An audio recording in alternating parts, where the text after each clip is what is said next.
ఇవాళ మేము సత్యమి కదరా అనే కాడికి తెచ్చిండి ఇవాళ సత్యనారాయణరావు.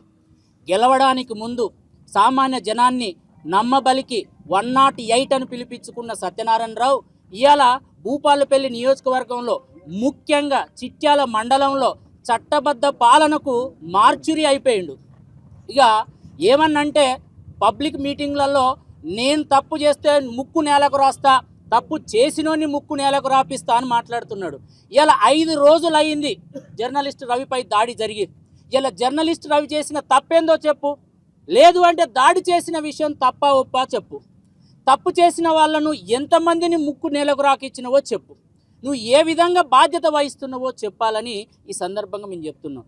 నువ్వు గెలిచిన పాపం ఏదో నమ్మి మోసపోయి భూపాలపల్లి నియోజకవర్గ ప్రజలు 3 సంవత్సరాలుగా చింతకుంట రామయ్యపల్లి గ్రామంలో సామాజికంగా రాజకీయంగా ఆర్థికంగా బలహీనులైన తన టార్గెట్ వ్యక్తులను వేధించడానికి నీ పేరు చెప్పుతూ నీ అధికారాన్ని చూపెడుతూ ఇలా నిద్ర లేకుండా చేస్తున్నాడు. పల్లెలో అంతో ఇంతో మేము చదువుకున్న వాళ్ళం, కొంత అండదండలు భరోసా ఇస్తూ ఇలా రైతు ఇక్కడనే ఉన్నాడు అన్న. అయినా నాకు పొద్దున ఫోన్ చేసి నేను మందాయి చేస్తా బావా అన్నాడు నన్ను.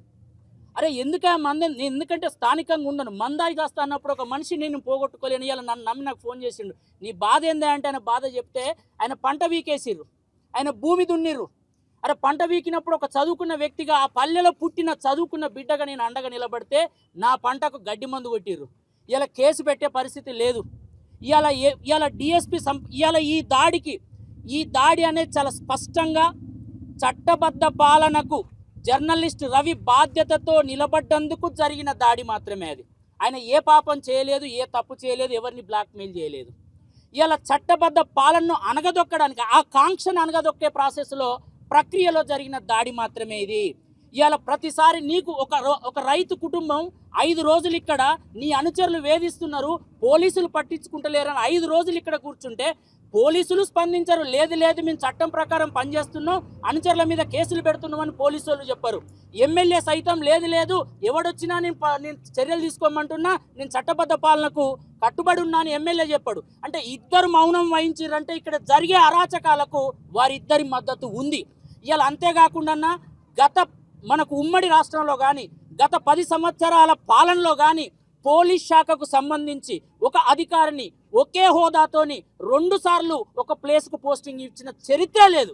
కానీ ఇలా డిఎస్పీ సంపత్రావుకు గతంలో 2.5 సంవత్సరాలు చేసిపోయిండు. అప్పుడు ఇదే తంతు పోరాటం చేసి బదనమైనాం, పోరాటం చేసి అలసిపోయినాం. ఆయన మీద కేసులు పెడితే, నేను కేసు పెడితే, డీజీపీ దగ్గర కేసు పెడితే ఆ కేసును కాపాడుతూ ఉన్నాడు. ఇలా రాష్ట్రంలో ఉన్న ఐపీఎస్లు సైతం ఆల్ ఇండియా సివిల్ సర్వెంట్స్ స్పిరిట్ను, రాజ్యాంగబద్ధమైన పాలన అందించాల్సిన బాధ్యతను చంపి ఇవాళ పోలీసులు తప్పు చేస్తున్న పోలీసులను కాపాడుకోవడానికే పనిచేస్తున్నారు. ప్రజల సమస్యలను, శాంతి భద్రతలను గాలికి వదిలేసారు. ఇలా సూటిగా ఈ రాష్ట్ర డీజీపీని మీ ద్వారా అడుగుతున్న మీరు కూడా నోటీస్ తీసుకెళ్ళాలి. ఎందుకు 2వ పోస్టింగ్ ఇచ్చారు? ఎందుకంటే అప్పుడు సీఎంఓలో ఉన్న ఎలమ కులం, నాదదే కులం, నేను చెప్తున్నా బాజాప్తుగా. ఎందుకంటే నాదే కులమైన నేను చట్టబద్ధ పాలనకే కట్టుబడి ఉన్నా, నాకు చట్టబద్ధ పాలన కావాలి. చట్టబద్ధ పాలన ద్వారానే చిన్న పెద్ద అనకుండా, బడుగు బలహీన వర్గాలు అనకుండా అందరూ ప్రశాంతంగా జీవించగలరు, అందరూ ప్రశాంతంగా ఎదగగలరు. ఇలా రాష్ట్ర డీజీపీని అడుగుతున్నా, 2వ డిఎస్పీ సంపత్రావును భూపాలపల్లికి పోస్టింగ్ ఇవ్వడం వెనుక కారణం ఏంటిది? మాకు అది చెప్పాలి. ఈ పోస్టింగ్ చెప్తున్నది రాష్ట్రంలో పోలీస్ శాఖ అధికార పార్టీకి గులాంగిరి చేస్తున్నది. పోస్టింగులలో లాబింగ్ జరుగుతున్న, రాజకీయ లాబింగ్ అనేది తెలియజేస్తున్నది. ఇలా ఆ డిఎస్పీ ఈయన బర్త్డే, ఈయన ఇంట్లో ఫంక్షన్, ఫిర్యాదుదారులు పిటిషన్ పట్టకపోతే నాకు ఆకలి అవుతుంది, నాకేం పని లేదా అంటాడు డిఎస్పీ సంపత్రావు. నేను బాధితుల్ని తీసుకొస్తా, నేను ఇంత పగడ్బందీగా ఇంకా గట్టిగా చెప్తున్నా అంటే అర్థం చేసుకోండి ఒకసారి. అదే బర్త్డేకు పోలీస్ వెహికల్ వేసుకొని 40 కిలోమీటర్లు రావడానికి మాత్రం టైం ఉంటుంది నాకు. ఇదే మధువంశ కృష్ణ బిడ్డ బర్త్డేకి, బిడ్డ బర్త్డేకి 40 కిలోమీటర్లు గూడెప్పాల్లో ఎన్ఎస్ఆర్ ఫంక్షన్ హాల్లో చేస్తే వచ్చిండు డిఎస్పీ. అంటే ఈ బంధం అర్థం చేసుకోండి. ఇంతకంటే నేను పెద్ద సాక్ష్యం ఇంకేమి ఇవ్వాలి? మీ బంధం. బిడ్డ బర్త్డేకు ఈయన ఇంట్లో జరిగే ఫంక్షన్లకు అటెండ్ అయ్యే డిఎస్పీ ఆయన శిక్షించగలుగుతాడా? ఏ విధంగా శిక్షించగలుగుతాడు? ఇలా నేను క్లియర్ కట్గా చెప్తున్నా, ఎమ్మెల్యే ఉన్నాడు, నాకు అక్కడ డిఎస్పీ ఉన్నాడు. వీళ్ళిద్దరు ఉన్నంత కాలం మేము ఏం చేసినా మమ్మల్ని కాపాడడానికి వీళ్ళు ఉన్నారని ఏకైక భరోసా, ఏకైక ధైర్యంతోనే ఈ ఒడిగట్టిరు. వాస్తవానికి ఇంకో విషయం కూడా ఇది తీసుకొస్తున్నా. ముందు ముగ్గురిని చంపాలనుకున్నారు వాళ్ళు. ఆ రైతును, ఈ రైతు కండ గ్రామంలో ఉండి అండగా నిలబడ్డ ఆ మల్లయ్యను, నన్ను, నేను అక్కడి నుంచి ఏదో లీగల్ అడ్వైజర్స్ వీళ్ళకు డెమోక్రటిక్ ఎట్లా వెళ్ళాలని చెప్తున్నందుకు మా ముగ్గురిపై దాడికి వ్యూహం అన్నిరు. కానీ ఈ మన రవి దోస్తే ఒక అతను దాన్ని డైవర్ట్ చేసి రవి మీదకి తీసుకొచ్చిండు. ఎందుకంటే ఈ ముగ్గురికి ఏమన్నా అయితే, ఎందుకంటే రవి చట్టబద్ధ పాలనకు న్యాయానికి నిలబడుతున్నాడు. వీళ్ళని ఏమన్నా అంటే ఆయన ఎవరు మిమ్మల్ని అందరిని కొనొచ్చు కానీ రవిని కొనలేమని ఫస్ట్ ఆయన మీద దాడి చేయించిండు. ఇవన్నీ వదిలిపెట్టిరు. ఇవన్నీ వదిలిపెట్టి వీళ్ళు ఏదో సహకరించి భాగస్వాములైన వాళ్ళని పట్టుకొచ్చి ఇరికిచ్చారు. వాళ్ళు నేరస్తులే, కానీ అసలు సిసలైన సూత్రధారి, పాత్రధారి, భాగస్వామి ఏవని అండదండలు చూసుకొని ఇదంతా జరిగిందో వాన్ని గాలికి వదిలిపెట్టారు. ఒకటి కాదు, రెండు కాదు, ఇండ్ల మీద దాడులు చేపిస్తున్నాడు. చెప్తే ఏమంటారు తెలుసా? ఇక ఏదో ఒక సంవత్సరంన్నర ఆగమంటారు మమ్మల్ని పోలీసు వాళ్ళు. ఇంతకంటే ఏం చెప్పాలి? మేము సంవత్సరంన్నర ఆగాలన్నట. సంవత్సరంన్నర ఆగితే కాంగ్రెస్ ఓడిపోతుందట. ఓడిపోయేంత వరకు మమ్మల్ని చంపినా కూడా మేము మౌనంగా ఉండాలన్నట. లిటరల్గా చెప్తున్నారు. ఇక ఇంతకంటే ఘోరం ఏం చెప్పాలి? నేను ఒక ఆర్టీఐ కింద అడిగిన సార్, భరించలేక ఆర్టీఐ కింద కూడా అడిగిన. ఏంది నేరాలంటే భూ కబ్జాలు కూడా సివిల్ కేసు కోర్టు పో అంటాడు. ఆయన చెప్పిందంటేనే రిసిప్ట్ ఇస్తారు, ఆయన చెప్తేనే కేసు పెడతారు. ఇద్దరు బావా మరదళ్ళు వాటర్ కాడ కాలువ కాడ లొల్లి పెట్టుకొని వస్తే దాన్ని రేపు కేసు కింద మలిచి పాపం అమాయకుని మీద కేసు పెట్టించిండు. ఇట్లాంటి చాలా సంఘటనలు ఉన్నాయి. ఇక్కడ పోలీస్ శాఖ, ఐపీఎస్లు మీరు మీ కోటలు దాటాలి, మీ ఎస్పీ కార్యాలయాలు దాటండి, మండల కేంద్రాలకు రండి, ప్రజలతో కలవండి, మా బాధలు వినండి. మీకు జీతాలు ఇస్తున్నది ప్రభుత్వం, మాకు కష్టం చేస్తున్నాం. మేము మీ దగ్గర రావాలంటే మాకు ఖర్చు, మీరు మా దగ్గర రావాలంటే ప్రభుత్వమే ఇస్తుంది. మా దగ్గర మీరు ఎందుకు రారు? ఇవాళ చిట్యాల మండలంలో ఇంత అల్లకల్లోలం అవుతుంది.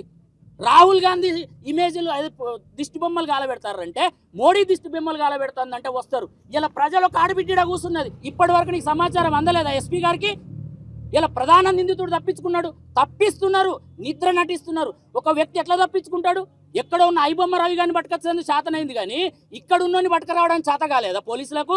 అంటే మీరు నిద్ర నటిస్తున్నారు. మేము కళ్ళు మూసుకుంటావు రాను, గుండ్రంగా తిరుగురా అని చెప్తారు. అదే అదురు సినిమాలు ఎంఎస్ నారాయణ కదా చచ్చిపోయినట్టు ఎన్టీఆర్ కనబడడు, బ్రహ్మానందం కనబడతాడు. ఇలా అందరికి కనబడతాడు, పరారీ లేడు. అందరికి కనబడతాడు కానీ పోలీసు వాళ్ళకి కనబడతలేడు. ఇది నీతి. లోకల్ ఉన్నాడు, ఇల్లు మారుస్తాడు, ఇంట్లోనే ఉన్నాడు. ఇప్పటికిప్పుడు కూడా ఇలా మధ్యాహ్నం ఇంట్లోనే ఉంటే ఇలా ఒక వ్యక్తికి ఎస్ఐ ఫోన్ చేస్తే ఇంట్లోనే ఉన్నాడు సార్, మీరు తప్పిస్తారంటే లేదు నేను తీసుకుపోతా అంటే ఏంది చెప్పిండు, ఇల్లు మారరా అన్నాడు. ఇదా పోలీస్ శాఖ. దొంగలకు సర్ది కడతారు, దొంగలకు తాళచేలు ఇచ్చి కూర్చుంది. కాదు ఆయన మారిండు, ఆయన ఎంబడి పడతా. అప్పుడు ఇదే ఆ వాళ్ళని కోసం పుచ్చుకుంటే నేను ఏనిస్తలేరు. ఫ్లెక్సీ కడతానంటేనే ఫ్లెక్సీ ప్రింట్ చేసే వాళ్ళకు నిన్న నైట్ వేయి చెప్పిర్రు ఫ్లెక్సీ వేయొద్దని. 3 సంవత్సరాల నుంచి పోరాటం సార్ మాది. మాకు స్వార్థం లేదు. నేను ఎక్కడ నా పని నేను చేసుకుంటా ఉంటా. నేను ఏనాడు కూడా ఏమన్నా అంటే సిఐ నన్నే బదనం చేస్తాడు. ఎందుకు బదనం చేస్తాడు?